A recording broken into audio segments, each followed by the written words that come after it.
একটা পেস্ট বানিয়ে নেব। এরপর আমি কড়ার মধ্যে বেশ অনেকটা পরিমাণ 2 টেবিল চামচ মতন আমি দিয়ে দিলাম হচ্ছে বাটার। আপনারা সাদা তেল বাটার মিশিয়ে করতে পারেন।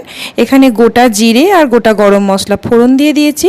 তারপর সেই যেটা পেস্ট বানিয়েছিলাম পেস্টটা আমি দিয়ে দিলাম। বাটারের সঙ্গে ভালোভাবে মিশিয়ে নেব।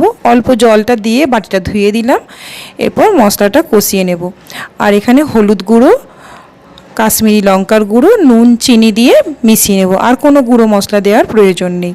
দেখুন মশলা কিন্তু আমাদের রেডি হয়ে গেছে। কিভাবে বুঝবো? এই দেখুন খুন্তি দিয়ে আমি যেদিক দিয়েই ঠেলে দিচ্ছি, খুন্তি থেকে কিন্তু একদম এদিক থেকে ওদিক সরে যাচ্ছে।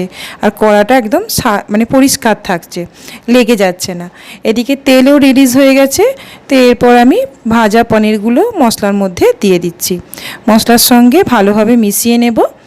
এরপর একটুখানি গরম জল পনিরের মধ্যে দিয়ে দেবো।